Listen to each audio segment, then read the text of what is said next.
Aujourd'hui on est mercredi 28 juillet, je vous retrouve pour débuter un nouveau reading vlog. J'ai déjà commencé de nouvelles lectures que je voulais du coup vous présenter dans ce début de vlog. J'ai commencé L'inconnu de la forêt de Harlan Coben qui est un livre qui m'a été prêté par ma belle maman. On est dans un thriller où on va suivre la disparition d'une jeune fille, donc pour l'instant je l'ai à peine débuté. Je suis à 50 pages donc je vous en reparlerai très bientôt. Il me semble que j'avais déjà lu du Harlan Coben mais je ne me souviens plus de quel titre j'avais lu. Donc c'est un peu une redécouverte de cet auteur pour l'instant. Et j'ai eu très envie de commencer un titre que j'ai envie de lire depuis sa réception, sauf qu'en fait j'avais un peu peur de me lancer dans ce roman, je sais pas trop pourquoi. J'avais peur que ce soit un peu trop jeunesse, alors qu'au final, pas du tout, c'est juste un préjugé que j'avais de ce roman. C'est La maison au milieu de la mer céruléenne de T.J. Klune, qui est sorti chez De Saxus. Je l'ai démarré hier et j'en ai lu 106 pages pour l'instant et ça se lit extrêmement bien. Le style d'écriture est hyper agréable et hyper fluide, c'est assez intriguant. Il y a un petit côté un peu loufoque dedans, il y a le côté un peu fantastique, ça me fait, je sais pas pourquoi, mais ça me fait penser à la saga Nevermore justement, avec ce côté où il y a des choses très étranges qui se passent. Là on va suivre un homme, Linus Baker, qui a une quarantaine d'années et qui travaille pour le ministère de la jeunesse magique, et on va lui attribuer une mission assez particulière où on va du coup l'envoyer pendant un mois sur un orphelinat qui est présent sur une île. Un orphelinat assez spécial où du coup il n'a pas le droit il n'y a pas le droit de parler de cet orphelinat à qui que ce soit. Cet orphelinat a 6 occupants plus le directeur des lieux, et apparemment ce sont des occupants vraiment très spéciaux. Voilà, lui il doit faire un rapport en fait hebdomadaire à chaque fois pour dire si tout va bien, si le directeur s'occupe bien des enfants, s'il n'y a pas de choses étranges vraiment qui se déroulent là-bas. Donc on va le suivre pendant ce petit job qu'il est obligé de faire pendant un mois.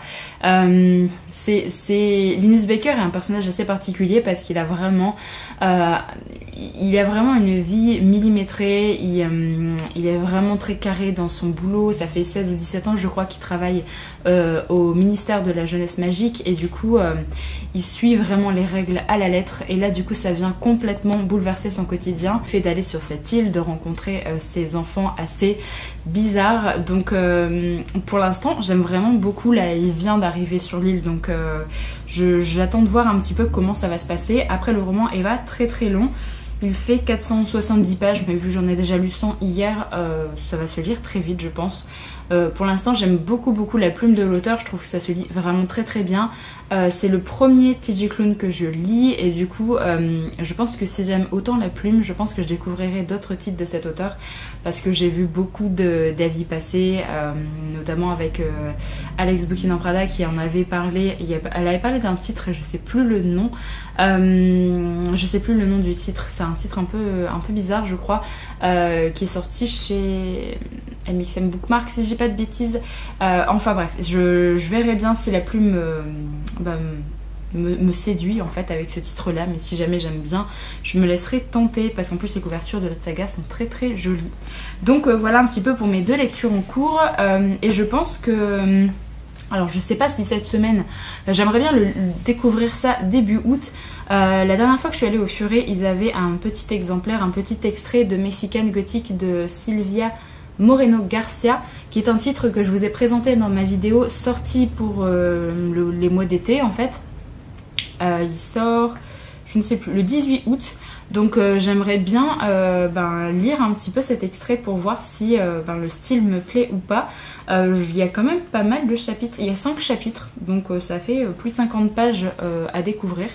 Donc c'est plutôt chouette, j'ai très envie de découvrir cet extrait avant de me le procurer.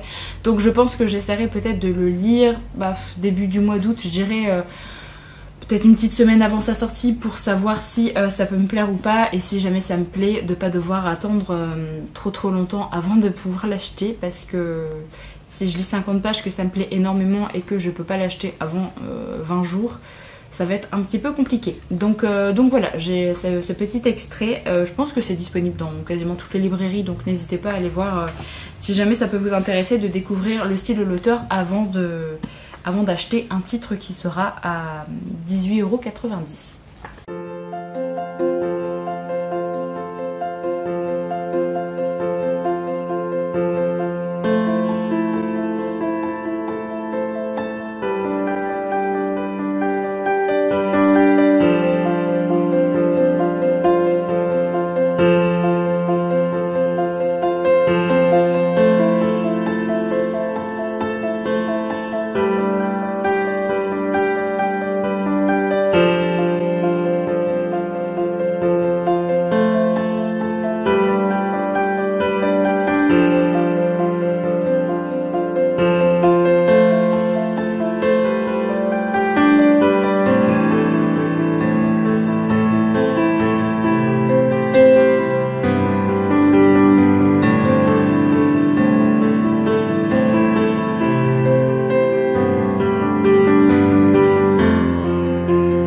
Le 31 juillet et je viens pour vous parler de deux lectures que j'ai terminées, qui sont les deux que je vous ai présentées la dernière fois.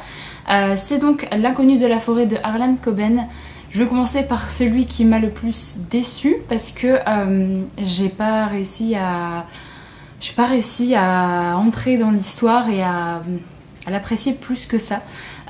Ici on est dans un roman à suspense, hein, plus qu'un thriller.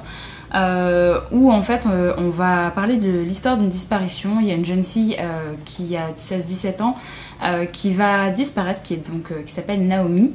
Il y a un jeune garçon, Matthew, qui en fait est dans la même classe que Naomi, et il va finir par trouver ça louche et il va parler de cette disparition à sa grand-mère qui est Esther, qui est une sorte d'avocate très réputée, très connue, qui a pas sa langue dans sa poche, qui a un caractère assez fort, tout ça. Et également à son oncle qui est donc qui est un personnage assez particulier, puisqu'en fait c'est techniquement une personne qui a elle-même vécu un drame, on va dire, mais sans forcément être un drame. C'est-à-dire que quand il était enfant, on l'a retrouvé dans la forêt et on ne sait absolument pas qui sont ses parents, comment ça se fait qu'il vit comme ça tout seul dans la forêt. Il réussissait tranquillement à survivre avec ses propres moyens et du coup voilà, c'est une personne assez particulière. Il est toujours resté un petit peu à part de la société, mais il s'est lié d'amitié avec le père de Matthew lorsqu'il est finalement rentré dans une école, et du coup c'est devenu un peu le parrain en fait de Matthew. Alors, on part du coup sur une disparition de Naomi. On ne sait pas vraiment ce qui s'est passé. Matthew va un petit peu dire à sa grand-mère et à son parrain qu'il a été témoin un peu de toute l'agressivité que toute la classe avait envers Naomi. Elle était vraiment... c'était un petit peu la tête de turc de la classe. Elle s'en prenait vraiment plein la poire à chaque fois. Que ce soit un peu agression verbale, même limite agression physique. C'était une bonne histoire de violence à l'école. Du coup, il va un petit peu évoquer ça à sa grand-mère et à son parrain. Il va dire qu'il était un peu un témoin silencieux de ce qui se passait à l'école, sauf qu'il y a eu un petit débordement et il a peur vraiment que quelque chose lui soit arrivé. Suite à ça, du coup, il y a nos deux personnages qui vont commencer à enquêter chacun de leur côté. Ils vont trouver ça un peu bizarre parce qu'ils vont aller demander au père de Naomi ce qui se passe. Lui dit non, voilà, elle est chez sa mère, tout va bien, machin. Donc on ne sait pas vraiment ce qui se passe. Mais elle va finir par réapparaître. Je vous laisse découvrir comment. Donc Naomi réapparaît. Et elle va redisparaître quelques temps plus tard. Donc ça commence à faire bizarre. Du coup on se demande si vraiment c'est une fugue, qu'est-ce qui se passe, est-ce qu'il y a quelque chose vraiment qui va pas dans sa vie. Sauf qu'en fait la deuxième fois il va y avoir un autre enfant qui va disparaître en même temps que Naomi. Et donc on va avoir une double enquête du coup pour retrouver ces deux enfants. Alors En fait, ce qui m'a dérangé dans ce roman, c'est qu'il n'y a aucun rythme. J'ai trouvé que le rythme était plat pour un style de roman comme ça, un roman à suspense, un roman qui est censé un peu vous tenir en haleine, qui est censé, je sais pas, vous faire réfléchir à ce qui se passe, vous faire poser des questions sur tel personnage, sur pourquoi les enfants ont été enlevés, qu'est-ce qui s'est passé. Là, en fait, ça m'a pas du tout fait le cas, enfin, ça m'a pas du tout fait ça. Je suis restée à l'écart de l'histoire, à l'écart des personnages. Je me suis pas attachée à... Franchement, je suis attachée à aucun des personnages, à part peut-être Esther, parce que c'est vraiment le style de personnage que j'aime bien. Elle a vraiment un caractère assez fort, elle a un petit côté loufoque, on va dire. Il y a plein de moments où elle nous fait rire, en fait. Donc c'était très sympa. Les autres personnages, par contre, j'ai trouvé qu'ils étaient absolument pas charismatiques. Donc vraiment, j'ai pas aimé les personnages, j'ai pas aimé l'intrigue plus que ça. J'ai lu la fin, je me suis dit, ouais, tout ça pour ça, franchement... C'était pas fou, franchement. Je sais pas si c'est le style qui m'a pas plu aussi, parce que ce livre a quand même de bons avis, mais j'ai trouvé que l'histoire était pas intéressante. Je suis complètement passée à côté. Donc voilà, peut-être que c'est le style d'Harlan Coben que j'aime pas. Je sais pas trop, parce que là le rythme de ce genre d'histoire, moi j'ai vraiment besoin que ce soit un page turner, qu'on se pose plein de questions et tout, et là franchement je suis passée complètement à côté. Donc voilà, j'ai pas grand chose d'autre à dire. Si vous l'avez lu, n'hésitez pas à me donner un peu votre avis, ou alors si jamais vous avez lu plusieurs Harlan Coben, est-ce que vraiment il y en a qui se détachent du lot, qui sont vraiment excellents et que je devrais potentiellement découvrir, qui pourrait me faire apprécier la plume de l'auteur. Et là par contre je vais vous parler d'une excellente lecture qui est donc La maison au milieu de la mer céruléenne de T.J. Klune. Franchement, je m'attendais pas à grand chose en commençant ce roman. Je vous avais fait le petit pitch la dernière fois et je pense que je vais pas vous donner d'autres résumés que ça, parce que c'est un roman où il faut rentrer dedans. Il faut se mettre dans l'ambiance, il faut connaître les personnages. C'est un roman vraiment qui c'est un peu un feel good fantastique en fait. Vraiment c'est le roman un peu cosy que vous allez on apprécie y retourner à chaque fois. J'étais en mode oh, je vais retrouver les personnages, c'est trop bien. Je me suis vraiment attachée à tous les personnages là pour le coup, contrairement au Harlan Coben. Tous les personnages sont hyper attachants, ils sont travaillés, ils ont plein de facettes différentes. Les relations humaines présentes dans ce roman sont hyper abouties, c'est vraiment génial. J'ai beaucoup aimé tout ce qui est humain dans le roman, est vraiment cool. J'ai vraiment passé un super moment de lecture avec toutes les émotions qu'il y avait dans ce roman. Le côté un peu fantastique est bien amené aussi, c'est ni trop peu, ni trop, parce qu'en en fait on va découvrir la personnalité de chacun des enfants qui sont des enfants très particuliers et franchement c'était bien dosé. J'ai beaucoup aimé. Il y a vraiment en fait j'ai mis 4,5 sur 5 sur Goodreads en note parce que j'ai passé un excellent moment, et j'ai juste pas mis 5 étoiles parce que j'ai un peu trop deviné la fin. J'ai pas été surprise de quoi que ce soit au niveau de la fin, donc c'est un peu ça qui m'a... Je me suis dit bon, j'aurais bien aimé avoir une petite surprise quand même. Donc voilà, j'ai juste mis 4,5 uniquement pour ça. Mais c'est un roman qui fait du bien, et je vous conseille vraiment de vous plonger dans cette lecture si jamais vous voulez avoir un roman tout cosy, tout... alors mignon oui et non, parce qu'il y a quand même des choses pas faciles d'évoquer dans le roman, mais c'est toujours... il y a une bienveillance qui dégage de ce roman sur plein de sujets différents, et c'est vraiment hyper appréciable. J'ai beaucoup aimé la plume de l'auteur, et du coup je me suis rajouté des autres romans de cet auteur dans ma wishlist. Même si je sais qu'il fait un style que je lis quasiment pas ou très peu maintenant. Il a notamment fait des histoires de romance ou quoi que ce soit. Donc après j'ai l'impression que par exemple le clan Bennett c'est plus limite de la beat lit, je crois, parce que c'est un peu de romance mais avec une part un peu fantastique, donc pourquoi pas. Après il y a également le clan... Non, j'arrive jamais à retenir cette couverture, enfin le nom de ce livre. Je vois la couverture à chaque fois mais j'arrive jamais à retenir le nom. Donc je vous mettrai la photo ici. Cette saga me tente beaucoup, j'adore les couvertures, donc je pense que je découvrirai d'autres titres de TJ Klune parce que franchement l'écriture est magnifique. Je peux que vous conseiller de lire ce livre-là. J'ai pas forcément grand-chose à dire parce que c'est vraiment une histoire où il faut rentrer dedans. Il faut apprendre à connaître ces personnages, à connaître cette orphelinat sur cette île, vraiment toute l'ambiance qu'on peut retrouver là-bas. Franchement, je m'attendais pas à grand-chose et c'est peut-être pour ça que j'ai passé un aussi bon moment parce que j'ai adoré retrouver les personnages à chaque fois. Ça se lit très très bien. Franchement, vous commencez à lire et vous allez lire 20-30 pages sans forcément vous en rendre compte. Voilà, j'ai beaucoup aimé. Franchement, rien à redire sur ce roman. Je peux que vous le conseiller. Et niveau traduction, puisque je sais qu'il y en a beaucoup d'entre vous qui ont toujours peur avec De Saxus, avec ce qui s'est passé, j'ai pas eu du tout de problème de traduction. Donc là, c'est traduit de l'anglais États-Unis par Cécile Tasson. J'ai eu aucun problème de traduction. Franchement, l'écriture est très très fluide. Voilà. Et c'est un peu pas poétique, mais franchement, c'est super joli comme style d'écriture. Donc je suis ravie d'avoir découvert cet auteur. Et c'est vraiment un style que je lis pas particulièrement.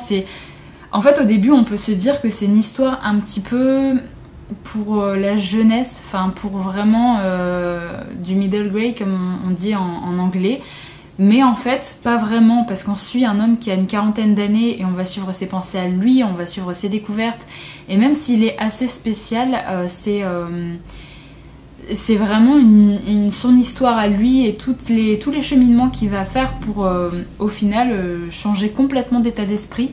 Donc voilà, c'est pas du tout un roman destiné pour la jeunesse.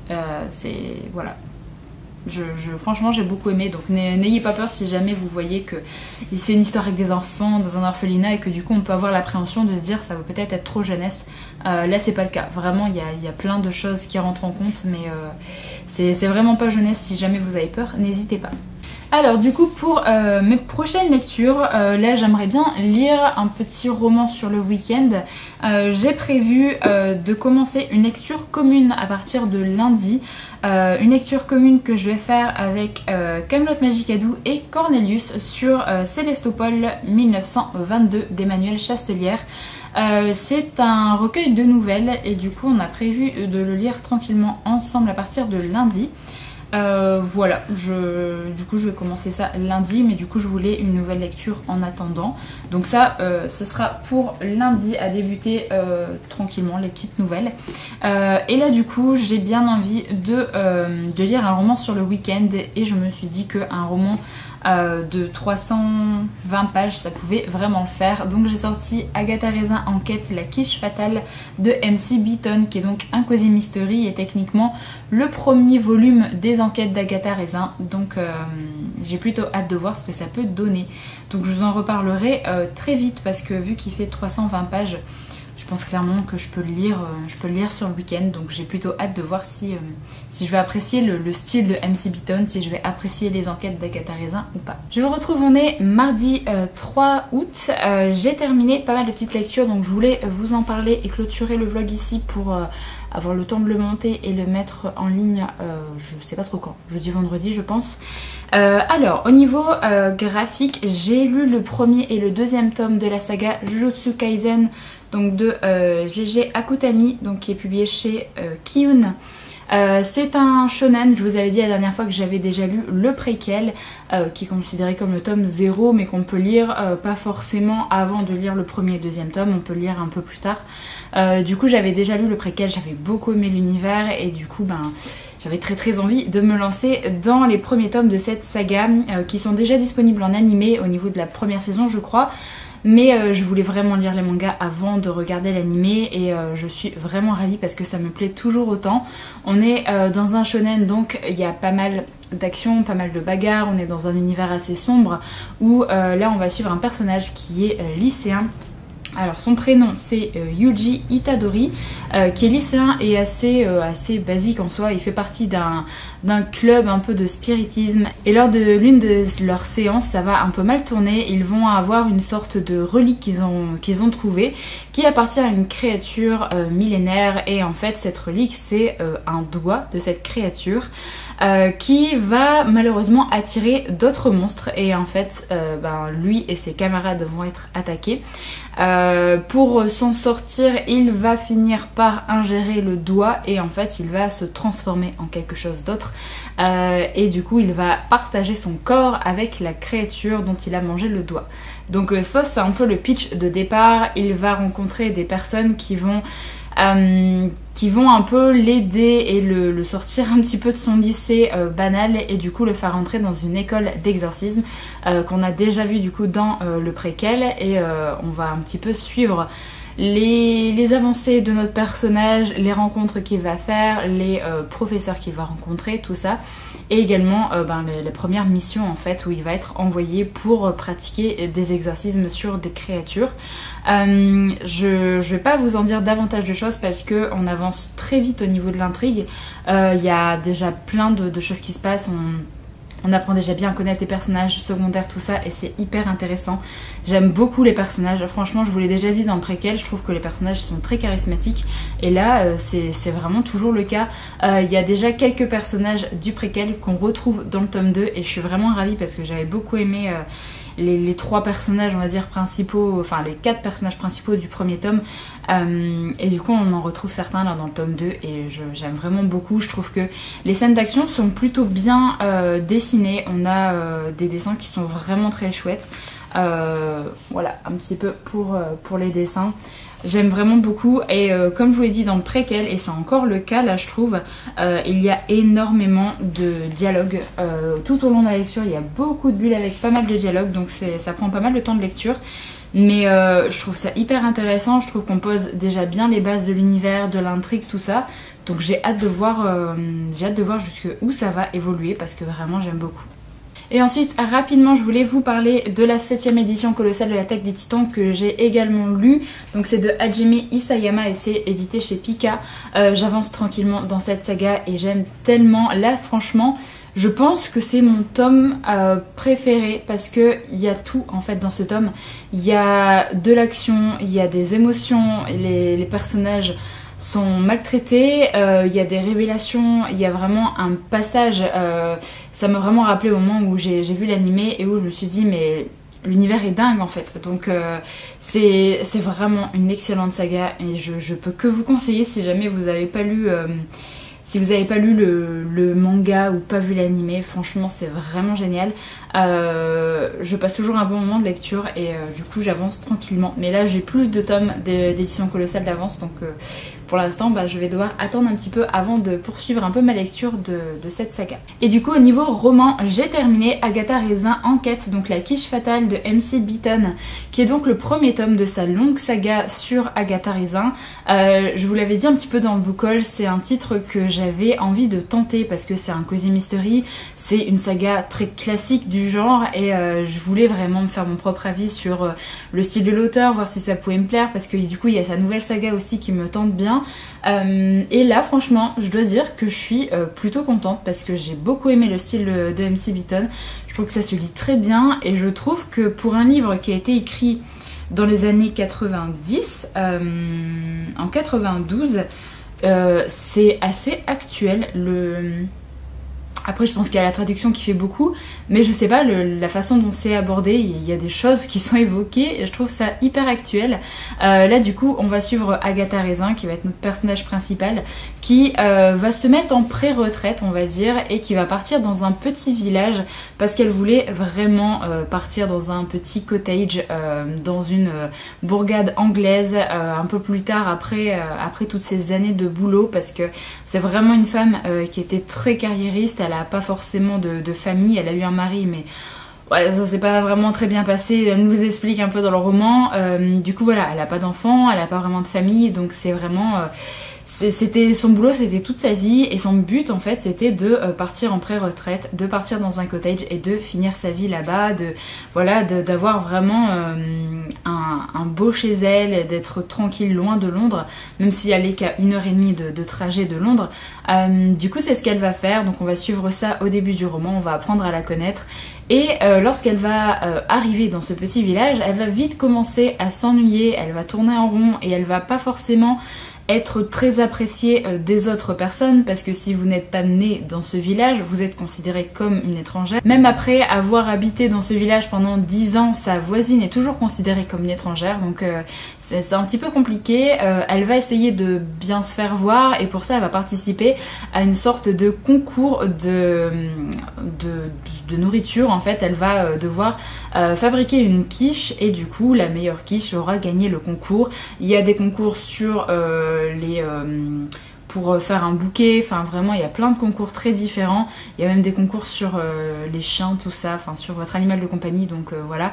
Mais elle s'est dit qu'elle allait participer au concours de quiche, et du coup le problème c'est qu'en fait c'est une femme qui a énormément vécu pour son travail et ne sait quasiment pas faire les tâches ménagère, que ce soit la cuisine, le ménage, enfin toutes les choses comme ça, elle ne sait pas faire. Donc on a clairement affaire à un personnage qui est pas une femme au foyer, c'est vraiment une femme indépendante qui a toujours connu que le travail en fait, et du coup elle se retrouve chez elle un peu perdue, mais du coup elle a envie que les gens l'apprécient, elle a envie qu'on parle un peu d'elle, donc elle va tout faire pour gagner ce concours.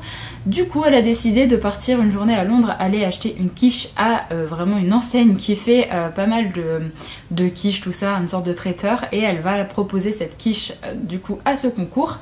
Sauf que il y a le juge va repartir chez lui avec 2 morceaux de quiche, et il va en manger le soir et il va décéder suite à ça. Donc il va y avoir une petite enquête sur Agatha, du coup, sur pourquoi est-ce qu'elle a... Enfin comment ça se fait qu'il est mort après avoir goûté sa quiche, tout ça. Donc voilà, on part sur ça. Bien sûr, du coup, ça va être une résolution d'enquête un peu à la mode à Agatha Christie. Il y a d'ailleurs pas mal de petites références à Agatha Christie et à pas mal d'autres romans, parce que notre Agatha Raisin va lire des livres, et du coup c'est cité au fur et à mesure de ce roman. J'ai trouvé ça très chouette. On va avoir du coup la résolution d'enquête, on va découvrir les personnages qui habitent dans ce village, et on va surtout avoir un changement dans le caractère d'Agatha Raisin, puisqu'elle habite plus au même endroit, elle côtoie plus les mêmes styles de personnes, et du coup son caractère va changer sans forcément qu'elle s'en rende compte. Et c'était vraiment très chouette, j'ai beaucoup aimé.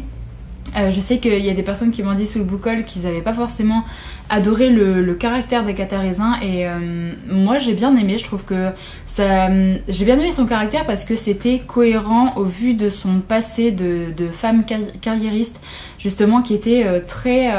boulot, qui avait pas forcément de relations humaines avec d'autres personnes, et du coup on sent qu'elle aime pas trop les gens, mais en même temps elle veut se faire bien voir. Enfin voilà, c'est assez... elle a des pics un petit peu, elle lance des pics quand elle répond à certaines personnes, on sait pas trop pourquoi, les gens ont rien demandé, mais du coup voilà, c'est un caractère assez particulier, mais j'ai bien aimé. Du coup franchement je pensais pas que j'allais autant apprécier ce Cozy Mystery, parce que je me suis dit c'est un titre qui date un petit peu, et du coup j'avais un peu peur que ce soit, je sais pas, que ce soit un peu trop vieillot peut-être, mais en fait pas du tout. J'ai beaucoup aimé le style, j'ai beaucoup aimé le personnage d'Agatha Raisin. Donc de temps en temps je pense que je me ferai les titres de cette saga. Je pense que j'essaierai d'aller dans l'ordre du coup de parution, parce que je sais qu'il y a des personnes qui lisent un tome, n'importe lequel de la saga. Moi je suis un petit peu trop carré avec ça, et j'aime bien lire les tomes vraiment à la suite. Donc là le deuxième c'est Remède mortel, il me semble, que je n'ai pas en ma possession du coup, parce que j'avais acheté... non, Remède de cheval, que j'avais acheté d'occasion, et du coup je voulais juste voir si déjà le style de l'auteur pouvait me plaire, tout ça. Donc voilà, c'est plutôt une bonne découverte, et Je vais aller tranquillement avec cette saga, je vais avancer tranquillement parce que il y a énormément de tomes, donc j'essaierai de me les trouver d'occasion au fur et à mesure. Donc voilà pour mes dernières lectures, j'espère du coup que vous avez pu découvrir certains titres et n'hésitez pas à me donner votre avis si jamais vous avez lu un des romans que je vous ai présenté dans la vidéo. Sur ce, je vous remercie d'avoir regardé la vidéo jusqu'au bout et moi je vous retrouve très bientôt pour une prochaine.